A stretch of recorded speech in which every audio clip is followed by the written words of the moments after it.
હું સારો છું, તમે ધારો છો એવો નથી. સતત આપણે આવું સાબિત કરવાનો પ્રયત્ન કરતા હોઈએ છીએ. રાહુલ પણ એવું જ કરે છે. થયું છે એવું કે રાહુલથી ભૂતકાળમાં કોઈ ભૂલ થઈ ગઈ. ભૂલ કઈ મોટી નહોતી. એવું નહોતું કે ભૂલને કારણે કઈ પારાવાર નુકસાન થયું હોય, પણ રાહુલની એક ઇમ્પ્રેશન પડી ગઈ, એક ઇમેજ બંધાઈ ગઈ કે આ તો આવો જ છે. હવે રાહુલ પ્રયત્ન કરે છે સાબિત કરવાનો કે હું સારો છું, તમે ધારો છો એવો નથી, પણ એનો અસર નથી થતો. રાહુલના મનમાં ગિલ્ટ છે, પશ્ચાતાપ છે. એ ગિલ્ટ દૂર કરવાનો ટ્રાય પણ કરે છે, પણ સામેવાળા કોઈને કંઈ ફરક નથી પડતો. બધાના મનમાંથી રાહુલની પેલી જૂની ઇમ્પ્રેશન જતી જ નથી. બધા એમ જ ધારે છે કે એ તો એવો જ છે.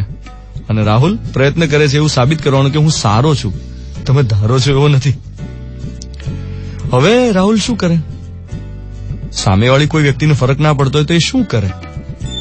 કઈ નહીં, એક હદ સુધી ટ્રાય કરશે ને પછી એવું એક્સેપ્ટ કરી લેશે કે કોઈને ફરક નથી પડતો તો હું આવો જ છું, લો ખરાબ જ છું, નહીં સુધરું.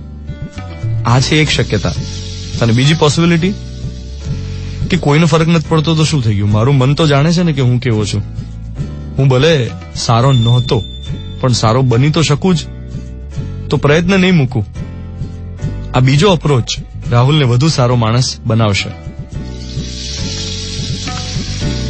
અપ્રેઝલની સિઝન હવે આવવાની.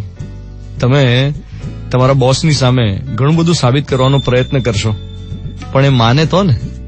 એના મનમાં તો તમારી જૂની 3 વર્ષ જૂની ઇમેજ છપાયેલી છે. તમે ગમે એટલું સારું કરો પણ પેલી જૂની ઇમેજ ભૂસાતી જ નથી. આવું ફ્રેન્ડશીપમાં થતું હોય છે. તમે વ્યક્તિ તરીકે ઉમદા થયા હો, બદલાયા હો, પણ તમારું કોઈ એક જૂનું કામ, કોઈ એક જૂનું કૃત્ય એ ક્યાંક નડતું હોય અને સામેવાળો માણસ તમને તમારા એ જૂના કૃત્યના આધારે જ ત્રાજવે તોડતો હોય. મને એક મારા ફ્રેન્ડે ગઈકાલે કીધું કે યાર તને ખબર છે પેલો માણસ તારા વિશે કેવું બોલે છે, પેલો ઓફિસમાં તારા વિશે કેવું બોલે છે. મેં કીધું કેવું બોલે? તો કે બહુ ખરાબ બોલે છે.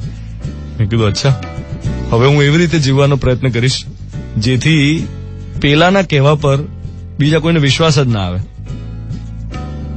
That is the only way out. આ હતો આજનો મોર્નિંગ મંત્ર. 7:12 થઈ રહી છે. મિર્ચી 98.3. બુધવારની સવાર 11/4/2018. હું છું ધ્વનિત તમારી સાથે. Good morning my dear.